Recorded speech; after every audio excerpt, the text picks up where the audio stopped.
Selamat sore di Indonesia. Assalamualaikum warahmatullahi wabarakatuh. Sebelumnya terima kasih Mas Fikru dan teman-teman yang sudah hadir di sini. Kita sekarang masuk ke sesi yang sedikit lebih advance karena di awal di sesi YEPS kita sudah belajar tentang introduction untuk HTA, terus juga sudah belajar costing, parameter-parameter lain, dan yang sekarang kita akan belajar ke decision model yang which is memang inti dari pelatihan HTA dan economic evaluation itu ada di sini. Nah, untuk sesi kali ini speaker kita, pembicara kita, narasumber kita adalah Mas Fikru. Jadi Mas Fikru mungkin nanti akan bisa memperkenalkan diri lebih dalam ya Mas ya. Coba di sini aku Ya, memperkenalkan diri Mas Fikru sebagai staf pengajar di FKKM KUGM yang sekarang juga lagi PhD gitu ya, sama dengan beberapa anggota CHEPS yang lain gitu. ya, Jadi untuk sesi ini jadi dipersilakan untuk Mas Fikru memaparkan tentang decision model, basic decision model, dan dipersilakan juga teman-teman kalau misalnya ingin bertanya bisa di chat atau nanti kita di akhir kita bisa diskusi. Jadi kalau misalnya ada yang ingin bertanya atau misalnya berdiskusi juga bisa. Oke, untuk mempersingkat waktu, terima kasih. Dipersilakan Mas Fikru untuk share screen mungkin udah terlihat. ya, Oke, ya, ya, dipersilakan Mas. Thank you. ya. Terima kasih Mbak Septi. Assalamualaikum warahmatullahi wabarakatuh. Selamat sore rekan-rekan sekalian. Mungkin materi sore hari ini mungkin akan sedikit, saya nggak tahu ya. Coba kita sebenarnya nggak. Ini contohnya nanti akan saya coba buat sesederhana mungkin ya. Tapi mungkin dari namanya mungkin sudah bikin agak takut gitu kan. Ya harapannya kita nanti sama-sama belajar gitu kan untuk topik pada sore hari ini adalah decision modeling. Jadi yang part satu ya. Nanti part 2 akan dilanjutkan oleh uh, rekan yang lain. Uh, Mungkin perkenalkan diri dulu. Nama saya Muhammad Fikru Rizal, bisa dipanggil Fikru. Kebetulan staf pengajar di Departemen Kebijakan dan Manajemen Kesehatan di FKKM KUGM. Uh, Latar belakang S1 dulu dokter, kemudian sekarang lanjut di Health Economics. Kebetulan sekarang lagi lanjut S3 di Monash University di Melbourne ya. Oke. Mungkin itu sedikit perkenalan. Silakan kalau misalkan ada yang lebih tahu dari saya, mungkin silakan nanti dikoreksi di akhir gitu ya. Kita sama-sama belajar gitu karena saya juga masih belajar. Eh, yang jelas kita coba nanti akan pakai Slido ya. Mungkin teman-teman bisa scan dulu atau masuk ke slido.com dan ke kode yang ada di situ atau bisa di scan langsung pakai HP begitu. Monggo silakan. Karena nanti ada mungkin kita akan coba going through dengan kuis ya. Akan coba apa namanya belajar dengan sedikit kuis gitu di akhir-akhir. Tapi nggak ada hadiahnya kayaknya mungkin atau nggak tahu nanti kalau masih ada hadiah mungkin nanti kita bisa saya coba cek deh ada voucher yang masih sisa nggak ya untuk buku yang nggak ada kaitannya sama HTA sih tapi bukunya Mas Hafiz gitu mungkin masih ada nanti kita cek lagi. Eh tapi yang jelas ini nanti buat belajar aja ya mungkin teman-teman bisa join di slido.com eh supaya nanti bisa lebih interaktif begitu. Kalau misalkan saya terlalu cepat nanti penjelasan yang saya berikan terlalu cepat nanti mungkin bisa disela saja begitu. Atau kalau ada yang kurang jelas bisa langsung disela saja. Baik, mungkin sedikit review ya, karena tadi mungkin Mbak Septi sudah menyampaikan bahwa pemodelan ini eh, part of gitu kan, jadi bagian dari proses melakukan economic evaluation atau evaluasi ekonomi terhadap intervensi kesehatan. Jadi kita coba sedikit review sendiri bahwa memang kita harus tahu tujuannya apa, kemudian jenis-jenisnya itu apa saja, dan ini tahapan-tahapannya tadi ya, dari mulai framing, kemudian costing, tadi sudah dijelaskan, outcome-nya apa, bagaimana mengukur dan bagaimana menilainya, kemudian pemodelan ini seperti kayak ini ya, menjembatani begitu antara costing dan juga outcome yang sudah dihitung sebelumnya, kemudian kita coba modelkan bagaimana intervensi A menghasilkan cost berapa, menghasilkan outcome seperti apa, membutuhkan cost yang berapa begitu. Kemudian selanjutnya mungkin ada sensitivitas dan pengambilan kesimpulan atau rekomendasi. Nah, kita akan coba fokus pada aspek pemodelan begitu, dan hanya sebagian kecil sebenarnya dari aspek pemodelan yang akan kita pelajari pada sore hari ini. Baik, sekali lagi ini ya, bahwa poin penting pertama adalah sumber daya yang terbatas begitu. Seperti halnya kita dalam sehari-hari hanya punya waktu 24 jam begitu. Atau kita misalkan punya gajinya sekian begitu. Sementara kita ingin mendapatkan luaran yang maksimal gitu dari apa yang kita miliki, entah waktu, biaya maupun tenaga misalkan. Jadi sama halnya dengan para pengambil kebijakan begitu, idealnya ya dengan resource yang ada, sumber daya yang ada, ingin mendapatkan hasil yang optimal begitu. Dan dari sisi kesehatan sendiri, yang paling gampang contohnya adalah memilih antara obat A sama obat B begitu, atau intervensi A versus intervensi B. Meskipun bisa kita perluas lagi pada misalkan aspek kebijakan atau aspek alat medis misalkan atau teknik operasi misalkan, ini bisa dibandingkan. Jadi masing-masing intervensi ini pasti butuh biaya tertentu dan akan menghasilkan outcome tertentu. Demikian juga alternatif intervensi yang lainnya. Nah, jenis-jenisnya kita akan fokus pada yang kedua, yang ketiga dan keempat ya. Jadi kita akan belajar apa namanya yang sudah dipelajari mungkin sebelumnya, fokus pada cost effectiveness analysis atau cost utility analysis. Jadi membandingkan selisih biaya dan juga selisih luaran, baik dari sisi alamiah ya, sembuh atau tidak sembuh, atau misalkan umur, harapan hidup begitu, atau yang di-adjust dengan kualitas hidup. Jadi quality justice life years. Jadi ini tahapan-tahapan yang kita lakukan: framing, identifikasi dan pengukuran biaya, identifikasi dan pengukuran luaran, dan pemodelan, serta ini yang selanjutnya. Ini mungkin sudah pernah dibahas sebelumnya ya. Jadi ini penting sekali dalam pemodelan, harus ditentukan di awal, karena ini menentukan komponen biaya dan komponen luaran yang akan dimasukkan misalkan. Jadi ada beberapa perspektif, nanti mungkin akan kita coba diskusikan sedikit. Dan yang kedua adalah pemilihan komparator. Nah, ini jelas harus ditentukan di awal ya. Karena kan kita punya apa yang disebut sebagai bukan hanya pertanyaan penelitian, tapi juga bisa disebut juga kadang pertanyaan kebijakan gitu. Karena kebijakannya adalah alternatif obat A atau obat B begitu. Jadi harus ditentukan dulu komparatornya. Apa saja yang ingin dibandingkan. Nah, ini tidak terbatas hanya 2, bisa juga 3, 4, atau bahkan terserah, silakan. Misalkan ternyata satu penyakit obatnya ada 100 jenis begitu ya. Kalau memang bisa ya dibandingkan 100-100-nya begitu. Tapi tentu saja akan perhatikan juga kesanggupan dari misalkan peneliti atau misalkan realitasnya apa yang dipakai di lapangan begitu. Kemudian yang ketiga adalah time horizon atau jangka waktu ya. Jadi ini mungkin sesuai dengan kondisi penyakit atau kondisi kesehatan yang ingin dievaluasi. Jadi memang sangat tergantung dengan perspektif, kemudian pemilihan komparator, dan tentu saja pertama permasalahan apa yang ingin dibandingkan gitu, alternatif intervensinya. Jadi tergantung kondisinya, misalkan kondisi-kondisi akut misalkan bisa dengan time horizon yang jangka pendek, tetapi kalau kondisi kronis, misalkan kanker atau misalkan penyakit jantung kongestif misalkan, itu mungkin perlu, atau penyakit paru misalkan, itu perlu dilakukan evaluasi yang dengan jangka waktu yang cukup panjang. Bisa misalkan seumur hidup, atau ini tergantung dengan konteks yang ingin dilakukan. Nah, ini tadi yang menjadi penting adalah healthcare perspektif ya. Mungkin ini sudah disampaikan oleh mungkin Mas Hafiz atau yang lain mungkin ya, tentang cost begitu, bahwa memang komponen yang akan dimasukkan ke dalam modeling itu tergantung dari perspektif yang ingin kita analisis.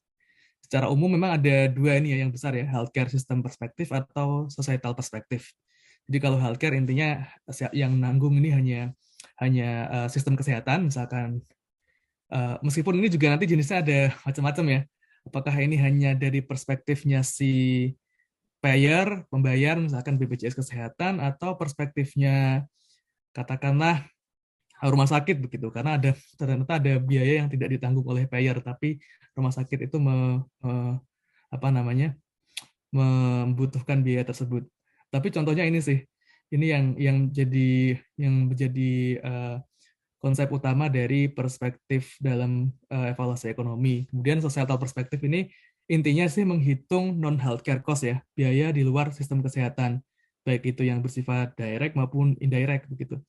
Jadi seperti productivity loss biasanya kuncinya di situ sih. Jadi orang sakit, kemudian waktunya hilang, tidak bisa bekerja. Nah itu yang dihitung pada societal cost, societal perspective. Meskipun ada juga konteks misalkan biaya apa namanya perawat, misalkan apa namanya pendamping ya, atau yang sifatnya misalkan transportasi, akomodasi dan lain sebagainya yang kalau dilihat memang tidak langsung sebagai biaya kesehatan begitu. Tapi itu penting untuk misalkan pasien mendapatkan layanan kesehatan. Jadi ini mungkin sedikit review tentang aspek cost karena ini penting nanti ketika kita memformulasikan atau memilih mana yang akan dimasukkan ke dalam model kita begitu. Kemudian yang ketiga adalah outcome. Ya ini singkat saja. Jadi ada dua yang utama begitu, ukuran alamiah maupun yang satuannya sifatnya utilitas. Nah, kalau ukuran alamiah ini mungkin ini ya sederhana bisa dicerna lebih mudah begitu. Jadi kayak misalkan sembuh atau tidak sembuh, atau misalkan lama hidup, misalkan dalam tahun ya, apakah life expectancy-nya akan naik atau turun begitu, atau berapa, dan misalkan meninggal atau tidak meninggal, katakanlah untuk kondisi-kondisi yang sifatnya darurat atau misalkan kondisi-kondisi terminal gitu.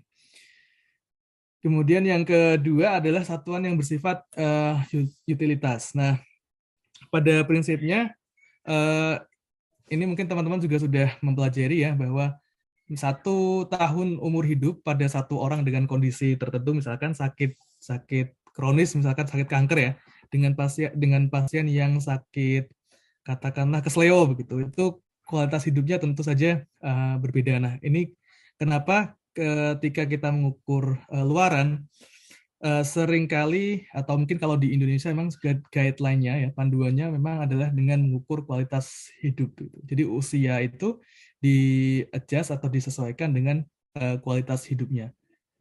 Nah, ini ada 2 pengukuran mungkin sudah dilakukan sebelumnya, tapi prinsipnya nanti kita akan coba gunakan quality of life begitu ya, yang sudah kita coba jadikan latihan begitu. Jadi prinsipnya ada 2, ada ini tadi satuan alamiah maupun satuan utilitas. Yang Oke, kita masuk ke inti materi kita pada sore hari ini. Jadi kita akan coba mempelajari ya sedikit tentang pemodelan dalam evaluasi ekonomi begitu. Nah, mungkin sampai sini ada yang ingin ditanyakan dulu begitu sebelum kita coba masuk ke aspek pemodelan, atau disimpan nanti terakhir ya diskusinya, Mbak Septi ya. Ya, boleh mungkin silakan teman-teman, mungkin kalau ada yang ingin tanyakan, sebenarnya sih saya boleh aja apa namanya kalau ingin langsung ditanyakan, atau mungkin nanti bisa di akhir aja. Oke, ini pemodelan yang akan kita pelajari memang sebenarnya sangat banyak ya approach atau teknik yang digunakan dalam evaluasi ekonomi begitu. Tapi pada prinsipnya pemodelan itu sendiri adalah kita ingin mencoba merepresentasikan secara sederhana dari kenyataan atau realita begitu ya, yang sebenarnya kompleks begitu. Nah, contohnya di kiri itu modelnya. Nanti kita akan coba diskusikan apa sih maksudnya. Nah, kemudian bagaimana caranya kita merepresentasikan dan pada akhirnya seperti apa sih hasilnya begitu. Jadi intinya memang dengan representasi sederhana tadi kita ingin mensintesis begitu atau menggabungkan semua evidence yang ada, baik dari cost-nya, misalkan outcome-nya, ataupun dari sisi struktur modelnya itu sendiri begitu. Jadi katakanlah perjalanan penyakitnya itu bisa kita modelkan melalui pemodelan atau disease modeling biasanya ya, atau decision modeling gitu. Nah, ada beberapa jenis mungkin ini yang paling umum dipakai begitu. Misalkan decision tree, kemudian Markov model, atau ada patient level simulation, misalkan discrete event simulation. Ini masing-masing sebenarnya punya tujuan sendiri-sendiri dan lebih cocok untuk digunakan untuk konteks-konteks tertentu. Nah, pada sore hari ini kita akan coba belajar tentang decision tree ya. Nah, secara umum decision tree ini memang lebih cocok untuk kondisi-kondisi akut begitu. Jadi kayak misalkan pasien sakit flu misalkan ya. harus diapain nih, misalkan kasih antibiotik atau enggak misalkan. Jadi luarannya bisa diukur secara cepat begitu. Jadi tidak membutuhkan oh nanti setelah ini tahun depan jadi apa atau besok atau minggu depan jadi bagaimana gitu. Jadi kita nggak memikirkan kita tidak memikirkan eh, kondisi jangka panjang. Jadi kita hanya fokus pada luaran-luaran jangka pendek. Jadi ini prinsipnya sih sebenarnya, meskipun sebenarnya bisa kita perluas begitu dalam kondisi-kondisi tertentu. Tapi prinsipnya sih kita ingin memodelkan apa sih yang terjadi ketika kita mengambil keputusan terhadap kondisi tertentu. Nah, ini contoh paling sederhana ya. Jadi ketika kita menjadi sakit, begitu, ketika kita sakit misalkan ya, kita punya dua pilihan nih. Ini kita namanya juga penyederhanaan ya. Kita punya pilihan nih, misalkan pergi ke dokter atau tidak pergi ke dokter. Padahal mungkin kalau di realitanya mungkin ada banyak ya, pergi ke dokter atau pergi ke perawat atau pergi ke apa namanya dukun misalkan bisa saja. Tapi di sini kita anggap ada dua pilihan gitu. Kita dihadapkan pada dua pilihan. Nah makanya di sini ada yang namanya decision note gitu. Jadi ada ketika kita mengalami kondisi tertentu kita punya pilihan begitu. Nah ini bisa jadi tidak hanya dua, tapi kita coba sederhanakan dengan ada dua pilihan. Jadi kotak ini menandakan decision note ya. Jadi ada dua pilihan nih, si dokter atau do not see dokter. Jadi pergi ke dokter atau tidak. Nah, masing-masing keputusan seperti halnya dalam kehidupan kita sehari-hari, setiap keputusan pasti ada konsekuensinya. Nah, di sini inilah yang tadi saya sebutkan bahwa kita harus mengukur dulu atau mengidentifikasi dan mengukur luaran apa sih yang bisa terjadi dari masing-masing tindakan atau pilihan yang kita akhirnya lakukan atau kita pilih begitu. Jadi di sini ada kemungkinan rapid recovery atau slow recovery. Katakanlah ini sakit flu ya, sakit flu viral begitu, yang misalkan tanpa pergi ke dokter pun bisa sembuh sebenarnya. Tapi apakah dia akan sembuh lebih cepat atau lebih lama? Ya, jadi ini kita memodelkan bahwa dengan kita pergi ke dokter akan ada kemungkinan sembuh dengan cepat atau sembuh dengan lambat begitu. Demikian juga tanpa kita pergi ke dokter, karena kita melakukan sesuatu ya, misalkan kita meminum apa-apa herbal atau apa begitu kan, tetap aja bisa jadi ada kemungkinan sembuh yang lebih cepat juga. Jadi, nah di sini ada simbol lingkaran ya. Setelah kita melakukan atau memilih suatu intervensi, begitu akan ada yang disebut sebagai chance note. Jadi ada konsekuensi begitu. Jadi chance note ini menandakan bahwa berapa sih chance-nya kita akan sembuh atau apa, misalkan yang meninggal atau survive begitu ketika kita memilih suatu intervensi. Jadi ini gambaran yang paling sederhana dari decision tree begitu ya. Jadi kita, nah, ya, ada yang ingin ditanyakan mungkin? Wah, kita nangis, Bu. Nah, kan kalau ada yang ingin ditanyakan boleh di-unmute atau raise hand. Ya.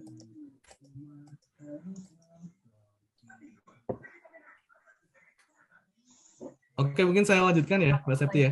Nah, oke. Jadi sebenarnya kuncinya di sini adalah setiap satu pilihan ini akan menimbulkan suatu dampak tertentu ya, dengan probabilitas atau kemungkinan tertentu juga. Jadi ini contohnya, misalkan P ada kemungkinan rapid recovery atau sembuh dengan cepatnya itu P. Berarti kemungkinan untuk tidak recovery secara lambat atau lawannya berarti 1 dikurangi P begitu. Jadi setiap ada misalkan lingkaran, semua probabilitas yang ada di cabangnya ini kalau di total harus sama dengan 1 begitu. Katakanlah ini tidak hanya 2 misalkan ya, ini kan rapid recovery, slow recovery, sama misalkan meninggal begitu. Jadi ini tidak terbatas pada 2, bisa 3 atau 4 tergantung situasi dan kondisinya. Nah, di sini kita mengasumsikan bahwa outcome-nya itu memang hanya ada rapid recovery atau slow recovery. Jadi semua ujung-ujungnya recovery begitu. Nah, di sini ada yang disebut juga branches ya, jadi cabang begitu. Namanya juga pohon gitu, decision tree. Jadi diagram seperti diagram pohon begitu. Jadi setelah ada apa namanya chestnut ini ada yang namanya cabang. Jadi kemungkinannya apa aja sih begitu, itu disebut cabang. Dan di ujung ada yang disebut leaves atau daun begitu ya, atau end note begitu. Ada yang bilang end note atau mungkin beda referensi, beda istilah ya. Tapi di sini mungkin untuk menunjukkan bahwa ini memang seperti pohon gitu ya. Jadi ujungnya ini adalah leaves atau end note begitu, daun. Nah, nah ini sebagai contoh ya, mungkin ini yang agak real sedikit begitu. Ini saya dapatkan dulu waktu S2 begitu. Jadi ini ada contoh bahwa untuk pasien-pasien osteoartritis, gitu ya, peradangan pada persendian yang terjadi pada usia tua, ada kemungkinan pasien ini harus mengkonsumsi NSAID atau non-steroid anti-inflammatory drugs ya, seperti misalkan ibuprofen atau misalkan asam mefenamat begitu, atau dia mendapatkan obat lain begitu, NSAID yang golongannya COX-2 inhibitor. Nah, ini sebenarnya ingin melihat sebenarnya apa sih komplikasi dari pengobatan jangka panjang dari masing-masing jenis ini begitu. Jadi ini pertanyaannya memang apa namanya, untuk pasien-pasien dengan osteoartritis begitu, pilihan NSAID maupun COX-2 inhibitor ini bagaimana sih hasilnya begitu, luarannya. Dilihat dari sisi komplikasi untuk terjadinya ulcer misalkan. Jadi ini contohnya ya, ketika kita memilih NSAID maka ada kemungkinan ulcer yang jadi apa namanya, tukak lambung begitu ya, atau sakit mah lah biasa kalau kita sebut begitu ya. Enggak juga sih sebenarnya, cuma ya ini namanya istilahnya symptomatic ulcer. Jadi tukak lambungnya itu ada perlukaan di lambung karena konsumsi NSAID yang terus-terusan. Ada yang bergejala, ada yang nggak bergejala, atau ada yang nggak ada ulcer. Nah, kita review lagi yang tadi ya, bahwa ketika ada ini apa lingkaran chance node begitu, maka ini isinya adalah probabilitas. Jadi ada probabilitas terjadinya symptomatic ulcer sebesar 0,01, asimptomatik 0,09, dan no ulcer 0,9. Jadi kalau kita apa namanya hitung jumlah begitu, jumlahnya jadinya 1 begitu. Jadi setiap titik ini lingkaran akan bercabang. Nah, pada probabilitas tiap-tiap cabang itu akan totalnya sama dengan 1. Nah, ini selanjutnya juga ada chance node lagi begitu. Karena apa sih yang terjadi setelah mengalami symptomatic ulcer ini? Dan berarti apakah nanti kemungkinan ada komplikasi atau tanpa komplikasi? Nah, di sini apa namanya probabilitasnya begitu. Jadi 0,03 terjadi komplikasi, 0,97 tidak terjadi komplikasi. Nah, ketika komplikasinya itu bakal fatal atau enggak sih gitu. Nah, intinya gitu sih, kita meruntut apa namanya konsekuensi dari pilihan kita itu satu persatu begitu. Jadi apakah dia akan symptomatic ulcer atau enggak, atau apakah ketika ada ulcer dia komplikasi atau enggak, apakah setelah komplikasi apakah komplikasinya fatal atau tidak. Nah, ini yang kita coba modelkan begitu berdasarkan decision tree.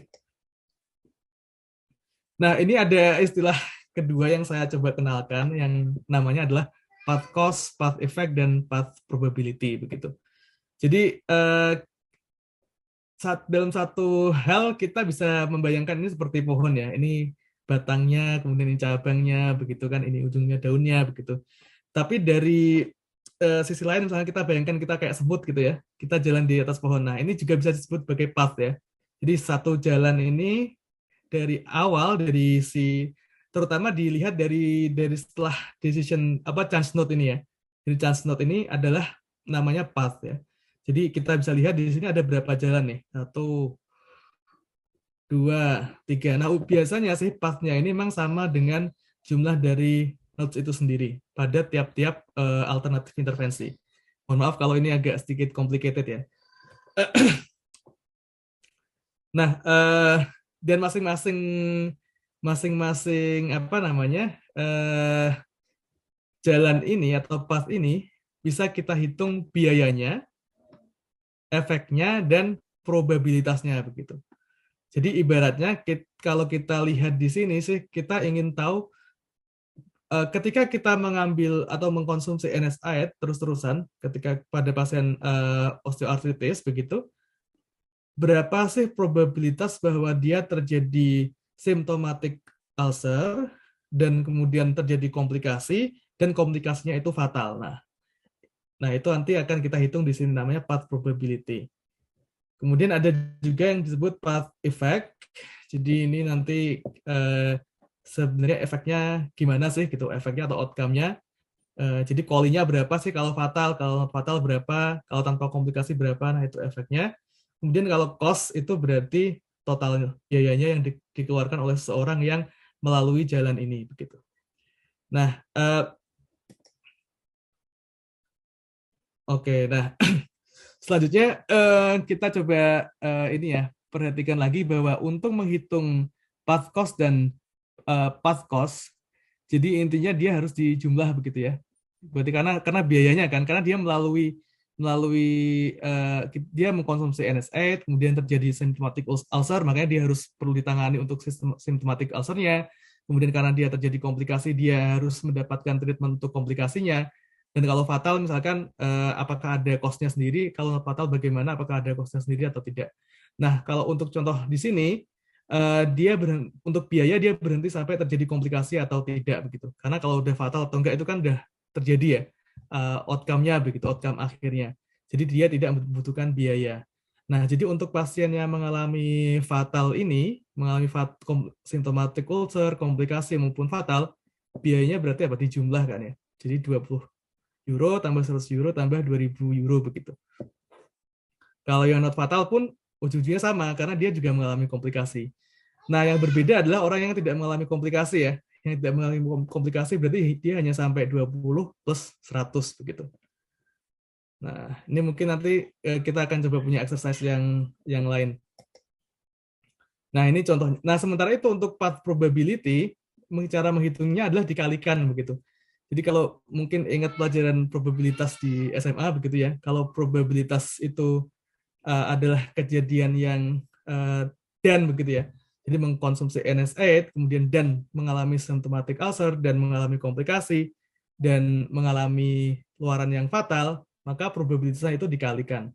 Jadi 0,1 dikali 0,03 dikali 0,01. Ini yang dinamakan path probability untuk si leaves yang ini. Gitu. Nah, ini selanjutnya juga sama untuk ujung-ujung yang lain. Gitu.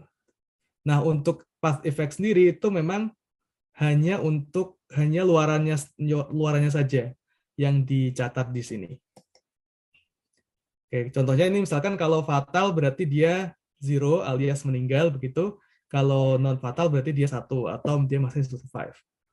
Ini contohnya. Jadi tadi ya, kita misalkan kita urutkan ini 1 2 3 4 5 6 7. Nah, ini hitungannya. Nanti kita coba punya quiz di akhir-akhir dengan contoh yang lain. Oke, kemudian yang konsep yang ketiga, setelah tadi struktur dari decision tree, kemudian kita menghitung path-nya, jadi path probability, path cost maupun path effect, begitu. Halo? Oke, terus kemudian yang kedua adalah ada yang namanya konsep expected ya. Jadi expected cost atau expected effect, atau rata cost atau rata effect gitu. Nah, yang dimaksud dengan expected ini sebenarnya prinsipnya adalah cost path, misalkan expected cost ya. Jadi adalah cost path dikalikan path probability. Jadi path cost dikali path probability begitu. Maka hasilnya adalah expected cost. Untuk expected effect sama saja. Jadi path effect dikali path probability. Oke, mungkin ini terlalu cepat ya. Nanti kita coba akan exercise di akhir-akhir supaya kita bisa lebih mendalami lagi. Atau mungkin terlalu cepat? Ada yang ingin ditanyakan sampai sini?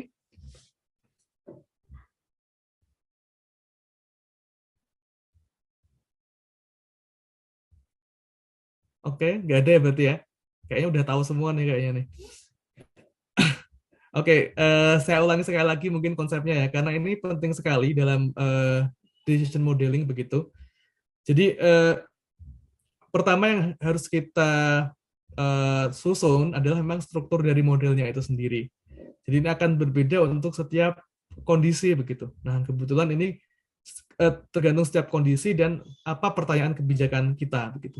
Kalau di sini kan pertanyaannya adalah apakah untuk pasien osteoartritis itu penggunaan NSAID dan COX inhibitor mana sih yang cost efektif begitu. Dengan di sini mempertimbangkan luarannya adalah fatalitas atau komplikasi dari pemberian obat NSAID maupun COX-2 inhibitor begitu. Jadi ini mana sih yang lebih mana sih yang cost efektif begitu. Karena kan biasanya yang standar dipakai kan NSAID ya, tapi di sini contohnya misalkan dia ingin melihat COX-2 inhibitor begitu. Apakah dia memang lebih mahal, tapi apakah dia lebih efektif? Nah, dalam hal ini efektivitasnya sebenarnya bukan efektivitas untuk mengurangi OA-nya yang dilihat, tapi lebih ke mengurangi efek sampingnya begitu. Jadi tergantung apa namanya desain awal kita menyusun pertanyaan penelitiannya itu akan mempengaruhi sekali model yang kita bangun begitu. Oke. Nah, tadi kita sudah belajar path effect dan atau path ini ya, path value ya, path baik effect, cost maupun probability.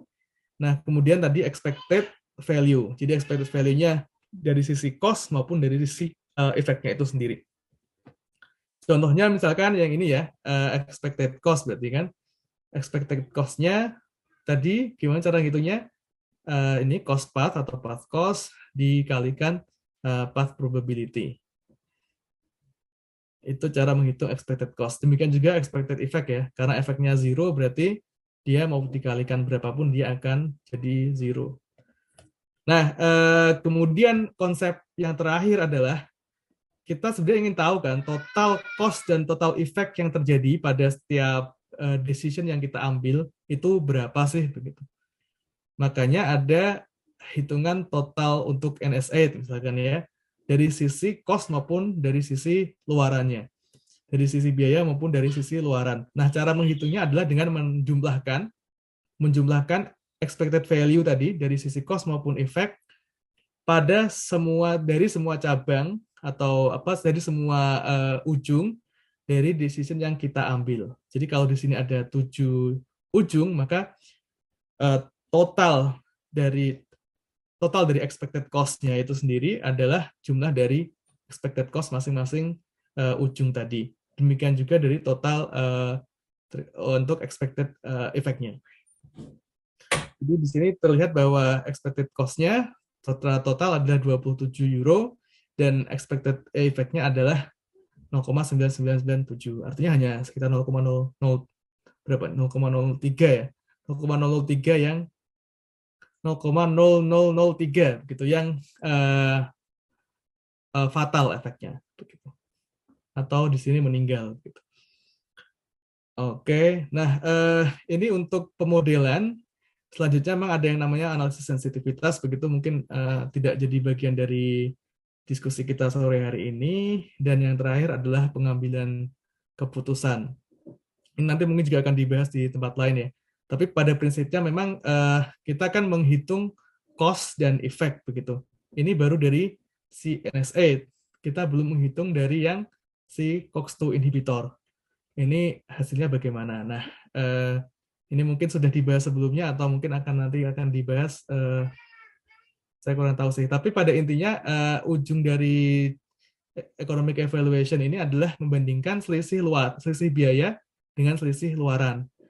Dan nilai akhir yang jadi target atau dari tujuan utama memang adalah untuk menghitung yang namanya incremental cost effectiveness ratio ya. Jadi kita membandingkan cost A dikurangi cost B dibagi luaran A dikurangi luaran B. Nah, yang dimaksud cost di sini sebenarnya adalah total dari expected cost. Karena masing-masing decision itu ketika kita misalkan memutuskan untuk meminum NSAID begitu. Ibaratnya ongkos yang akan kita keluarkan itu tidak hanya untuk membeli obat NSAID-nya saja, tapi juga konsekuensi yang akan terjadi kemungkinan ketika kita mengambil atau kita mengkonsumsi NSAID itu sendiri. Demikian juga ketika kita mengkonsumsi COX-2 inhibitor.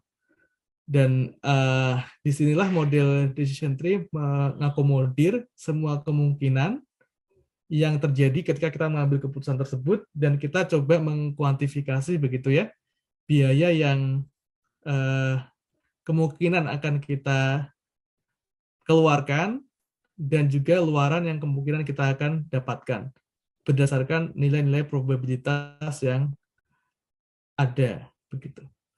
Akibat kita mengambil suatu keputusan atau intervensi tertentu. Nah, ada konsep yang lain-lain ya. Misalkan ini ada namanya discounting begitu. Mungkin ini di luar dari konteks diskusi kita pada sore hari ini. Oke, sampai sini mungkin ada yang ingin ditanyakan sebelum kita masuk ke latihan begitu. Ini mungkin yang utamanya sih sebenarnya. Tadi hanya pengantar konsepnya aja. Mas Fikru tadi Ya. yang untuk PET itu 0 sampai 1 tuh gimana? Tadi boleh diulang lagi nggak? Oh iya. Nah, ini asumsinya memang di sini fatal dan non fatal itu lebih ke, kalau fatal itu berarti meninggal begitu.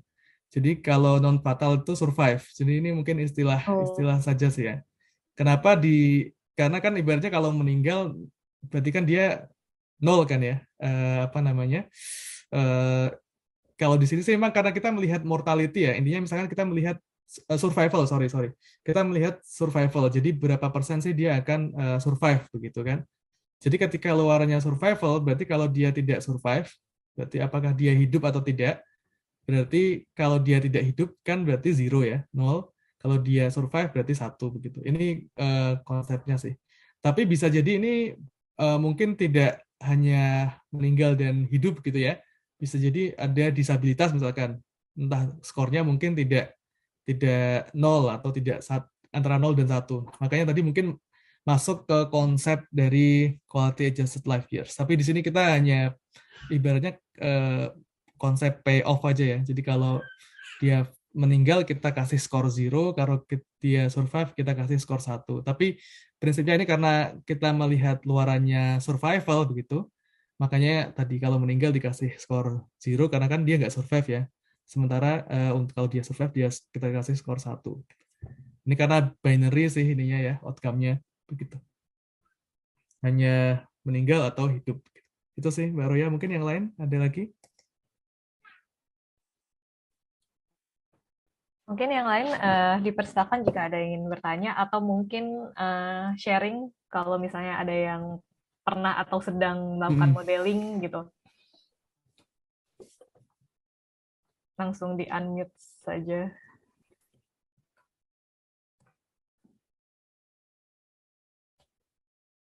Ya, Mbak Gasani, silakan. Ya, terima kasih Mas atas presentasinya yang sangat menjelaskan. Saya ingin tanya untuk yang kolom efek test ini, kalau probability-nya bukan 0 atau 1, berarti apakah utility value atau apa ya? Ya, ini utility value itu di decision tree posisinya di mana? Terima kasih. Oke. Kalau value-nya itu sifatnya utility ya.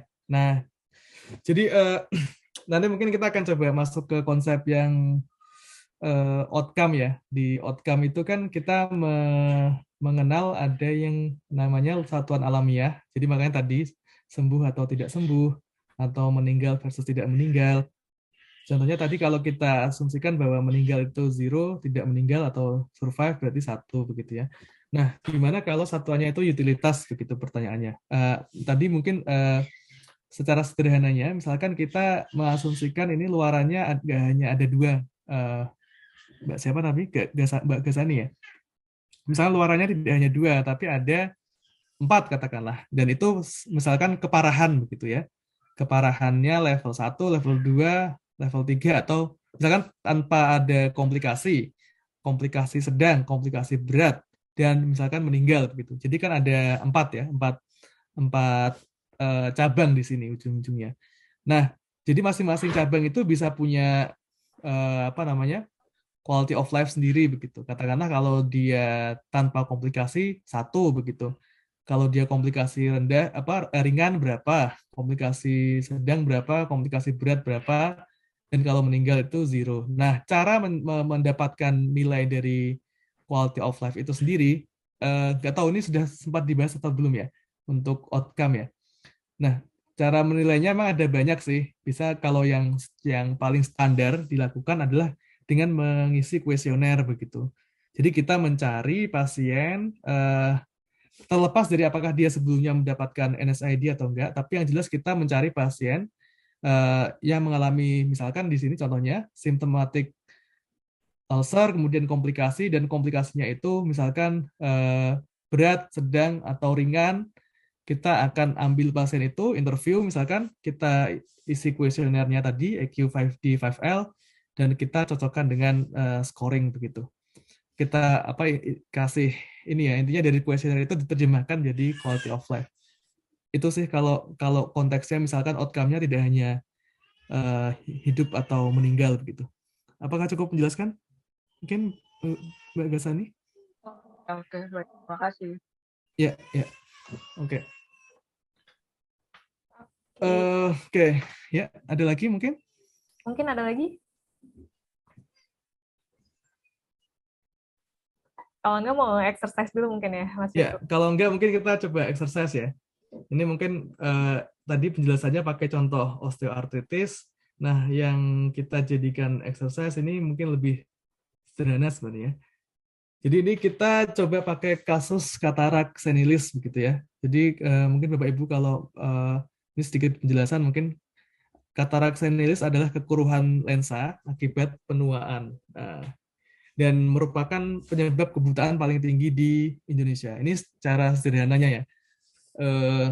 Mungkin Bapak Ibu sudah pernah mendengar, teman rekan-rekan sekalian pernah mendengar katarak gitu ya, terjadi pada terutama usia tua, meskipun ya konteksnya katarak senilis, jadi memang katarak akibat penuaan.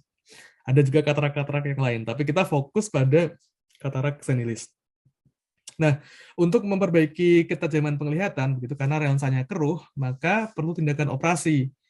Nah, yang jadi pilihan utama di Indonesia setidaknya adalah cara konvensional dengan ECCE atau extra corporeal cataract extraction gitu, extracapsular cataract extraction. Jadi ini cara konvensional atau dengan phacoemulsification. Ini cara yang lebih canggih dengan irisan kecil dan tanpa jahitan.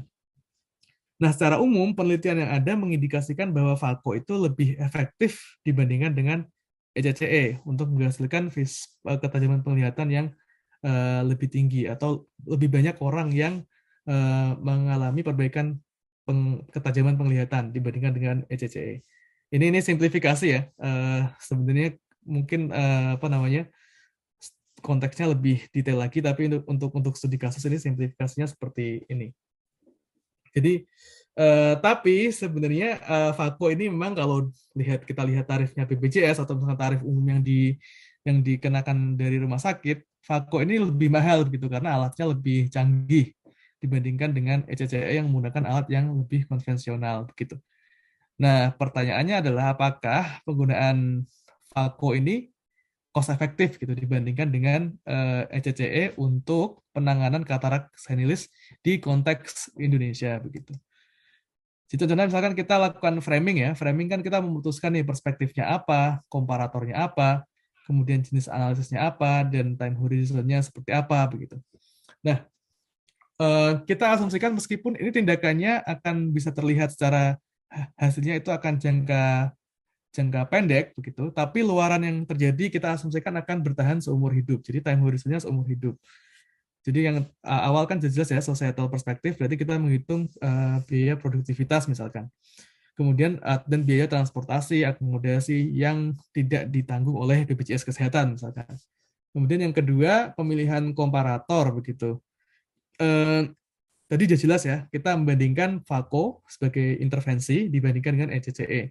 Karena asumsinya di sini adalah sebagian besar rumah sakit itu sudah memiliki ECCE, itu karena metode yang konvensional. Sementara phaco ini sudah banyak, tapi belum semuanya begitu ibaratnya ya. Jadi apakah misalkan phaco ini bisa mengganti ECCE untuk sebagian besar kasus katarak senilis begitu. Dan yang ingin kita lakukan adalah cost utility atau cost effectiveness analysis. Jadi kita ingin mengetahui dampak ke kualitas hidup, tidak hanya sembuh atau tidak sembuh, atau perbaikan visus atau tidak perbaikan visus. Oke, nah ini cost-nya, jadi kita menghitung baik dari sumber medis langsung, biaya langsung yang non medis maupun biaya tidak langsung. Ini sudah kita hitungkan begitu. Nah, ini komponennya ya. Jadi komponennya kita lihat bahwa untuk direct cost tadi ada SDM, obat, kemudian BMHP, laboratorium dan peralatan, masing-masing untuk VACO dan ECCE. Kemudian untuk biaya tidak langsungnya sekian, ini sudah dihitung, katakanlah seperti ini hasilnya. Kemudian direct non-medical cost-nya untuk transportasi, akomodasi, dan lain sebagainya adalah sekian. Dan juga termasuk biaya overhead ya untuk tindakan medisnya. Sehingga totalnya untuk satu tindakan VACO itu membutuhkan 7,4 juta, sementara ECCE ini 7,1 juta. Ya, mohon maaf kalau misalkan ada yang pernah menghitung dan hasilnya agak berbeda, ini yang kita jadikan contoh kasus begitu. Nah, tetapi kita lihat bahwa meskipun biaya totalnya ini lebih tinggi, biaya komplikasinya juga, ternyata lebih tinggi juga. Jadi VACO juga memiliki biaya, kalau terjadi komplikasi, komplikasinya akan lebih mahal dibandingkan dengan ECCE. Tapi nanti kita lihat ya, sebenarnya berapa persen sih yang mengalami komplikasi, apakah lebih sedikit atau lebih banyak di VACO atau ECCE. Di ini tidak perlu dihafalkan, nanti kita akan exercise saja ini untuk mengenalkan bagaimana kita melakukan modeling. Jadi pertama memang kita melakukan tadi costing dulu, sudah pernah dibahas sebelumnya ya. Kemudian kita melakukan pengukuran outcome. Jadi di sini kita melihat berapa persen sih probabilitasnya kalau pasien itu mendapatkan VACO akan mengalami perbaikan visus. Kalau mendapatkan ECCE, berapa persen yang akan mengalami perbaikan visus. Jadi ini contohnya kita mengasumsikan bahwa perbaikan visus ini terjadi pada 3 bulan setelah operasi dan akan bertahan seumur hidup ya. Oke, kembali lagi ke prinsip pertama bahwa modeling ini memang penyederhanaan dari realita begitu ya. Bahkan di kenyataan mungkin bisa berubah begitu. Ternyata setelah sembuh lama-lama buram lagi begitu. Tapi kita asumsikan ini akan bertahan seumur hidup. Nah, kalau kita lihat lagi kemudian untuk komplikasinya, ternyata untuk VACO lebih rendah. Jadi meskipun tadi biaya lebih tinggi, ternyata probabilitas atau persentase yang mengalami komplikasi itu lebih rendah dibandingkan dengan ECCE. Nah, oke, kemudian kita lihat luaran yang lain ya. Jadi ini tadi kan probabilitas dari terjadinya luaran perbaikan visus saja. Nah, sekarang tadi menyambung pertanyaannya Mbak Gasani ya, bahwa masing-masing kondisi itu bisa memiliki kualitas hidup yang berbeda begitu. Jadi di sini kita asumsikan bahwa meskipun pasien itu survive, tapi karena usia sudah tua begitu kan, kemudian sudah pernah terjadi katarak begitu kan, sudah tidak seperti semula, bahwa meskipun dia mengalami perbaikan visus, kualitas hidupnya itu sebesar 0,86. Jadi per tahunnya itu di-adjust. Jadi tidak hanya kalau kita misalkan asumsinya pasien itu usia 60 tahun dan kemudian masih punya sisa 6,51 life expectancy-nya begitu. Jadi kita asumsikan bahwa setelah selesai operasi katarak, quality adjusted life years untuk pasien yang mengalami perbaikan visus adalah 5,6 koli begitu ya. Sementara yang tanpa perbaikan visus itu adalah 4,6 koli begitu. Karena memang quality of life-nya lebih rendah, kan dia tidak terjadi perbaikan visus. Nah, sementara itu ketika dia terjadi komplikasi, maka ada penurunan quality adjusted life years. Karena misalkan dia visusnya tetap membaik pada akhirnya, tetapi dia harus menjalani operasi lagi katakanlah. Ini asumsinya ya di pemodelan ini. Sehingga ketika dia mengalami komplikasi, maka ada penurunan quality of life sebesar 0,13, sehingga koli yang berkurang kalau dia mengalami komplikasi adalah minus 0,846 koli begitu. Ini dengan asumsi tadi ya. Sebenarnya ini juga sangat sederhana ya, harapan hidup dikurangi rata usia begitu. Tadi harapan hidup di Indonesia misalkan 60 atau 70 tahun gitu dengan asumsi intinya pada pasien ini kita mengasumsikan masih punya sisa life expectancy sebesar 6,5 tahun. Jadi ini sebagai contoh saja gitu. Oke, sekarang kita masuk pada struktur modelnya seperti apa. Nah, kalau saya sendiri memang biasa menggunakan Excel ya. Bukan biasa juga, mungkin 1-2 kali saja sebenarnya. Nggak biasa juga. Coba yang pernah saya pelajari dan pernah saya lakukan begitu adalah menggunakan Excel. Meskipun beberapa teman-teman ada yang mungkin menggunakan software lain seperti 3H begitu, tapi prinsipnya sama. Nah, biasanya kalau saya menyusun, ya contohnya untuk ketika kita membangun model untuk katarak ini, strukturnya sederhana seperti ini. Begitu. Jadi ketika dia terjadi katarak senilis, kita bisa memilih VACO atau ECCE dan masing-masing punya konsekuensi ya. Ini oke. Sekarang dan kemudian kita akan masukkan di sini path value-nya, baik probability, cost maupun COLI. Jadi ini path COLI atau path effect ya kalau di contoh yang pertama tadi. Dan kita akan hitung expected value-nya, baik dari sisi cost maupun COLI. Pertanyaannya adalah, apa sih ini tadi tanda kotak yang ada di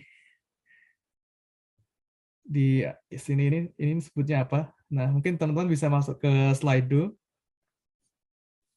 join di Slido-nya dan silakan dipilih begitu. Menurut teman-teman tanda kotak di atas tadi namanya apa?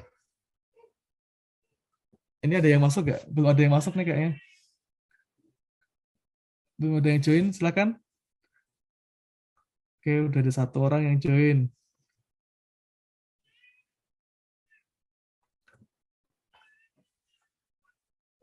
Oke. Saya tunggu sampai 10 orang lah minimal. Ayo silakan teman-teman, rekan-rekan sekalian, mungkin bisa dicoba. Jadi tanda kotak tadi, yang di atas tadi, ini namanya apa gitu, dari sisi kalau istilah pada decision tree gitu. 5 orang.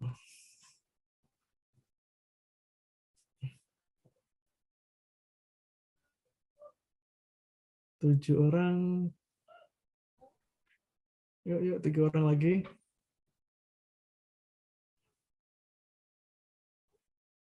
Oke.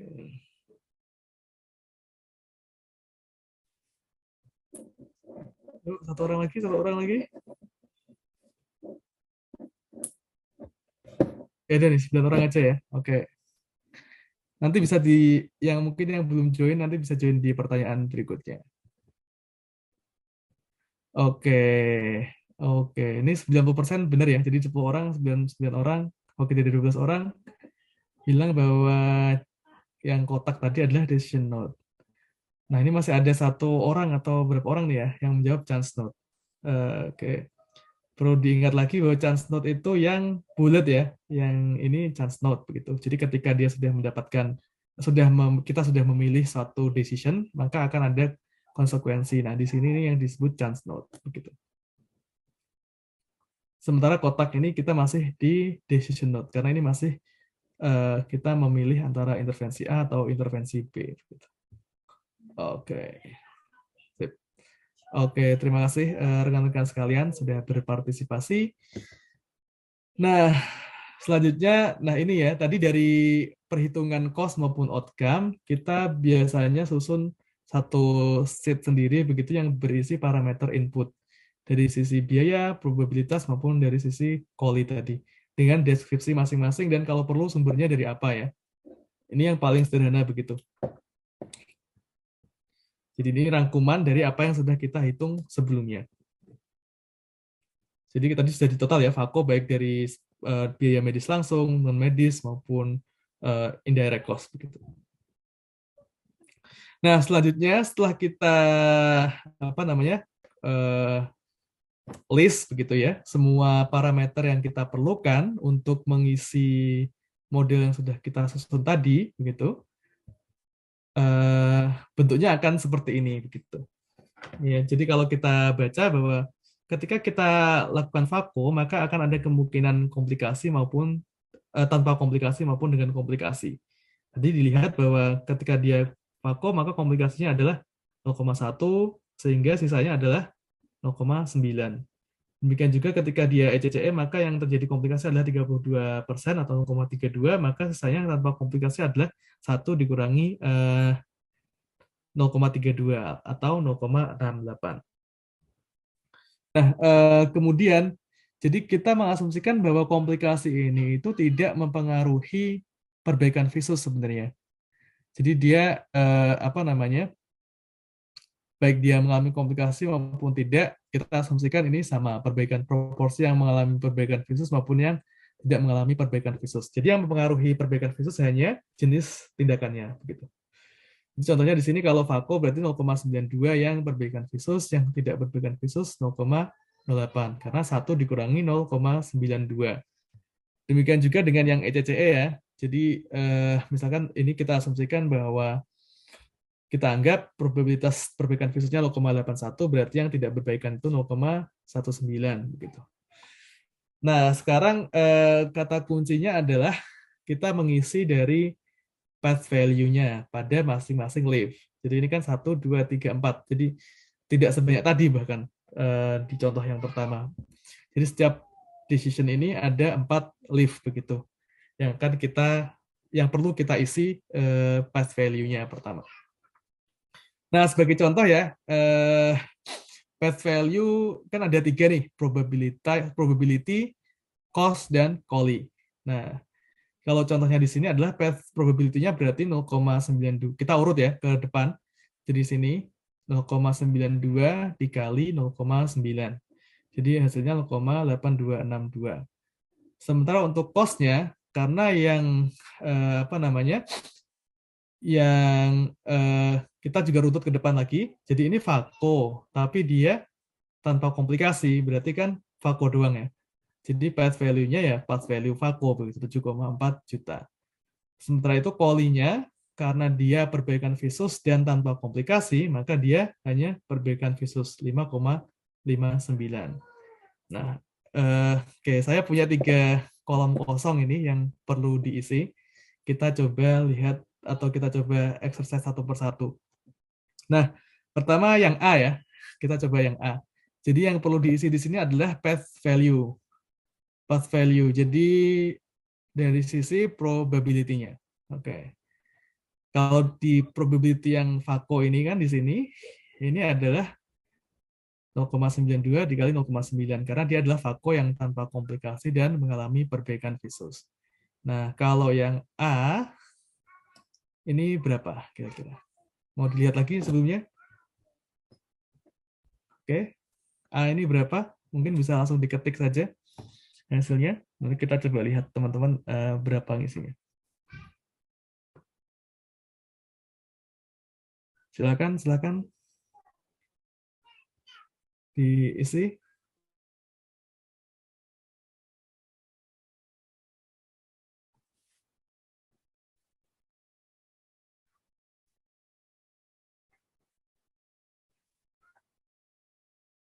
Ayo.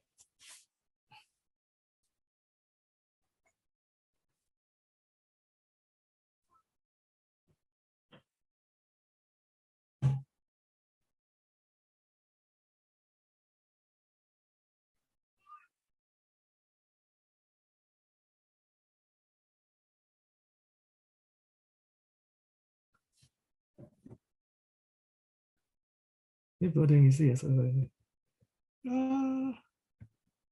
Sebentar. Yang A ini udah pada ngisi belum ya? Atau hilang ya?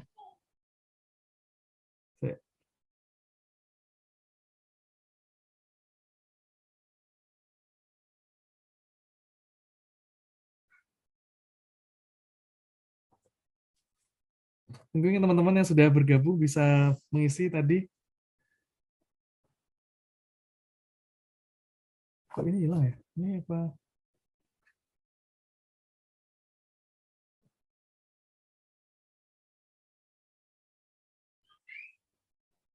Bentar.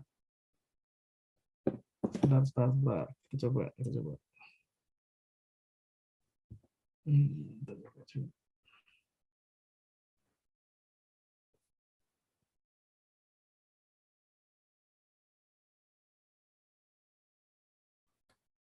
berapa nilai A? Oh, hilang ya kalau saya ini ya bagian sebelumnya ya.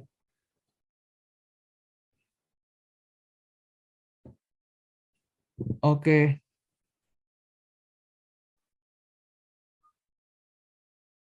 0,5508. Kayak ini semuanya benar deh. Kok ini beda ya hasilnya ya? Ini hasilnya 0,55216. Jadi 0,81 kali 0,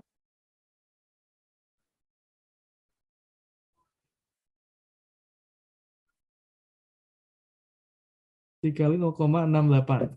Kita lihat terus sih. 0,81 kali 0,68. Oke, ini kenapa hasilnya kayak gini? Karena ini sebenarnya di belakang ada koma-komanya, tapi ini kayak kelihatan ya. Maaf, maaf. Jadi sebenarnya sama aja sih. Mungkin Jadi pembulatan kali teman-teman. ya, Mas ya. Ya, pembulatannya jadi ngaruh, ngaruh, ngaruh tadi. Oke, sorry, sorry. Ini mungkin nanti perlu saya saya cek lagi ininya apa namanya, biar pembulatan aja, biar nggak ini, biar nggak salah gitu. Tapi bener sih, teman-teman jawabannya semua tadi bener. 0,5508 kalau ngelihat angkanya di sini ya. Oke, nanti mungkin saya tunjukkan lagi pembulatannya lebih lebih panjang lagi. Oke, sekarang yang B ya. Yang B ini sih harusnya sih nggak ngaruh sih pembulatan gitu. Jadi dia tanpa VACO, tanpa komplikasi, tapi tidak ada perbaikan visus. Nah, cost-nya berapa sih gitu? Monggo mau dibulatin berapa, 6, sekian juta, 7 sekian juta, harus persis angkanya. Silakan.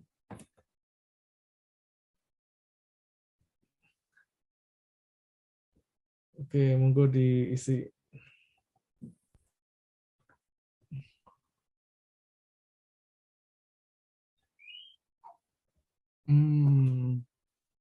Apakah benar seperti itu?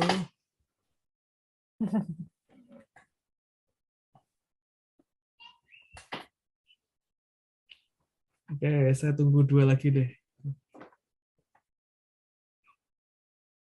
Masih ada yang typing. Ya,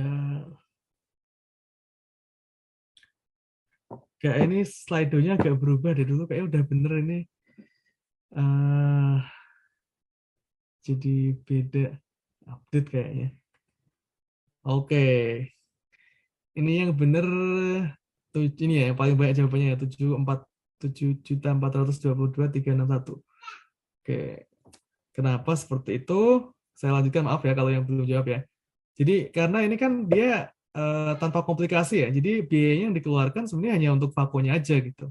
Meskipun dia tidak ada perbaikan visus. Jadi ibaratnya ketika teman-teman ke dokter misalkan mau sembuh nggak sembuh kan biayanya sama ya. Ibaratnya kayak gitu. Jadi tetap sama dengan si yang atasnya 7,422 juta. Oke. Sekarang yang C nih. Yang C adalah coli dari pasien yang mendapatkan ECCE tanpa komplikasi dan tidak mengalami perbaikan visus gitu. Ini kira-kira path value-nya berapa? Gitu. Ini kan baru path value ya. Jadi path value-nya mau dia VACO, mau dia ECCE, kalau nggak ada komplikasi dan nggak ada perbaikan visus, harusnya sama nggak ya kira-kira ya? Kan intinya dia tidak mengalami perbaikan visus begitu. Oke, sekarang diisi C berapa kira-kira? Masih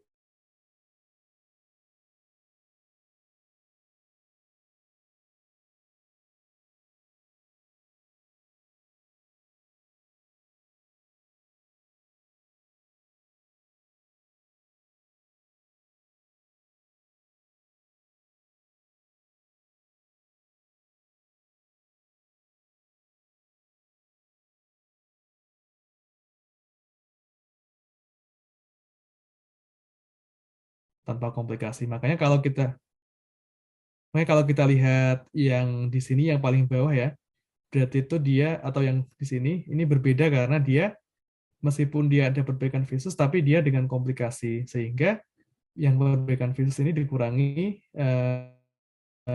karena dampak komplikasinya itu sendiri. Sehingga bukan lagi 5,59, tapi 4,75. Sementara yang terakhir ini emang yang paling parah gitu ya, ibaratnya sudah ada komplikasi, tidak ada perbaikan visus lagi gitu kan. Jadi quality-nya paling rendah. Ini pemodelan sederhana yang kita lakukan. Nah, terakhir yang harus kita hitung adalah expected value. Seperti tadi yang sudah saya jelaskan sebelumnya, ada bahwa untuk expected value ini ada hanya cost dan quality, nggak ada expected probability-nya, udah di sini ya. Jadi cara menghitungnya sekali lagi untuk expected value adalah mengalihkan ini cost dan quality di path value ke path probability-nya. Jadi contohnya misalkan ini ya, untuk baris pertama ini adalah berarti expected value untuk pasien dengan tindakan VACO yang mendapatkan tindakan VACO, tidak mengalami komplikasi, dan kemudian mengalami perbaikan visus begitu ya. Jadi kita hitung expected value untuk cost dan quality-nya adalah 7.400.000 untuk cost-nya dikalikan probability-nya 0,8262. Sehingga hasilnya adalah 6,132 juta. Sementara itu untuk quality-nya sendiri berarti adalah quality di path value ini dikalikan dengan path probability. Artinya 4,6256. Oke. Nah, ini untuk di VACO begitu. Nah, kemudian konsep yang kedua adalah untuk expected cost untuk decision VACO, maka ini sama dengan jumlah atau sum kalau di Excel ya. Jadi expected cost semua lift. Jadi di sini. Ini tambah ini tambah ini tambah ini sama dengan expected cost ketika kita memutuskan untuk memilih VACO begitu. Dan expected value dari masing-masing lift ini ketika dijumlah maka ini adalah expected quality ketika kita atau total dari expected quality ketika kita memilih VACO gitu.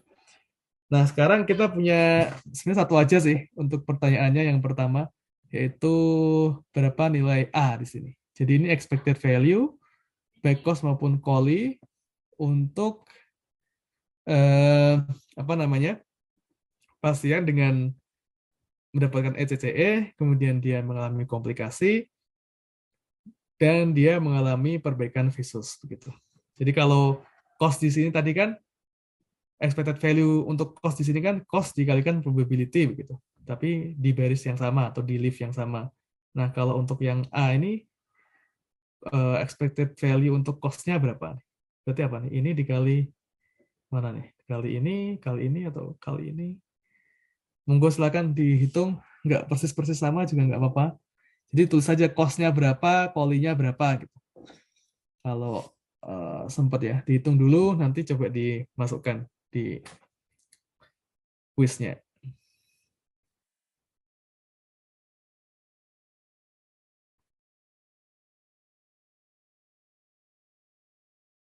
Oke, silahkan. Mungkin bisa ditulis tadi nilai A-nya berapa, kalau masih ada yang ingat.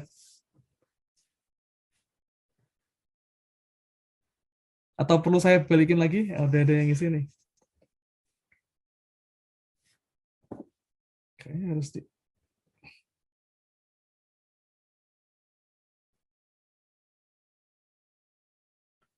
salah ini, kayaknya salah ini. Saya masang ininya. Apa namanya? Slido-nya. Oke, ditunggu. Monggo ada 1, 2, nggak apa-apa lah. Yang penting ada yang jawab. 203,28 dan 1,234. Oke, ada lagi nggak nih yang isi?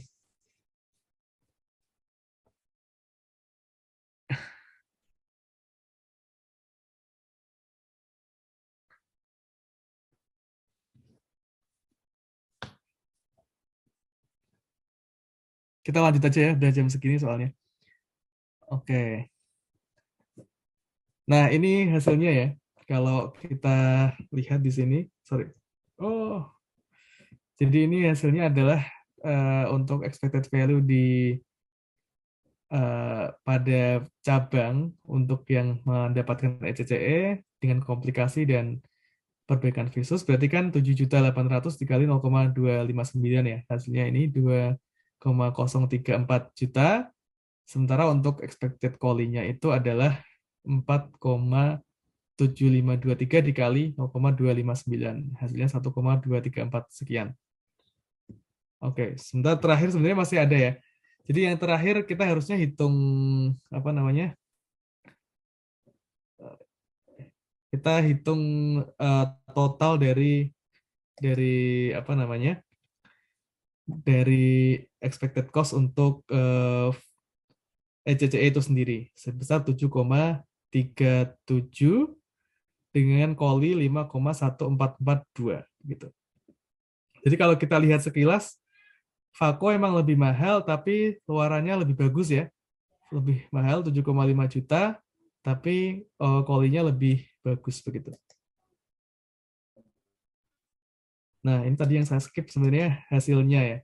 Nah, ini tadi kalau dirangkum ya, dari hasil pemodelan kita, biasanya kita akan susun seperti ini, yaitu cost dan koli untuk masing-masing pilihan. Jadi kalau di sini tadi kita rangkum expected cost untuk Fako adalah 7,5 juta, yang tadi ya yang di sini 7,5 juta dan kolinya 5,4339.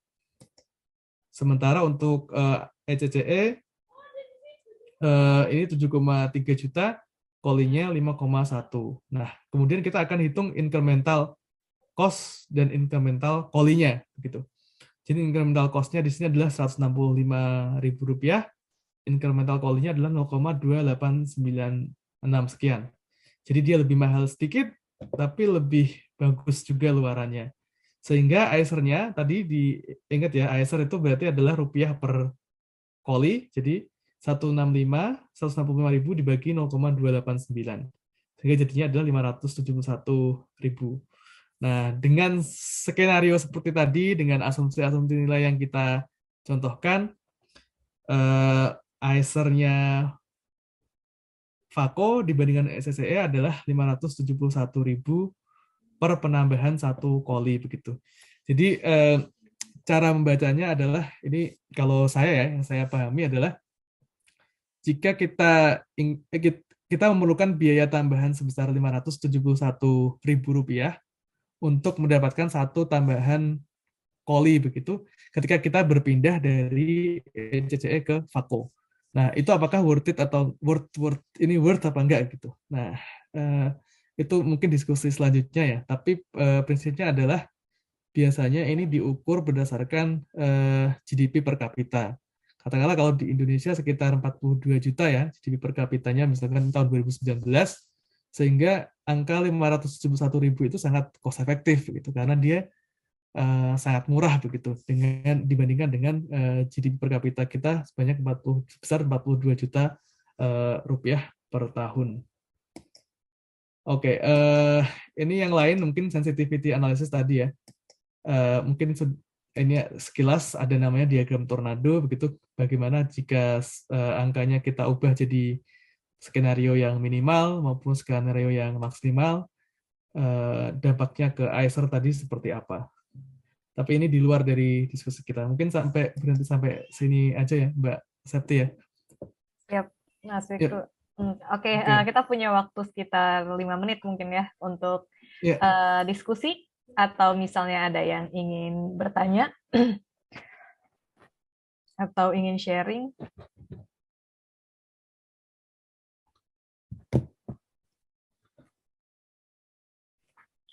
Atau mungkin bisa sharing dikit ya Mas, bagaimana kita mengambil data untuk misalnya modeling gitu. Okay. Karena kan di model ada yang sifatnya simulasi levelnya emang passion level yang kita bisa ambil dari rumah sakit, atau kita simulasinya cohort nih, hipotetikal gitu.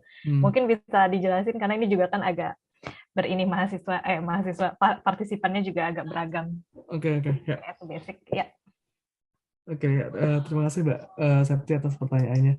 Nah, di sini mungkin yang jadi permasalahan sebenarnya yang kadang ya, yang susah itu bukan bikin modelnya sendiri dan masukin angkanya. Tapi sebenarnya yang susah banget itu cara mendapatkan angka-angka yang di sini nih.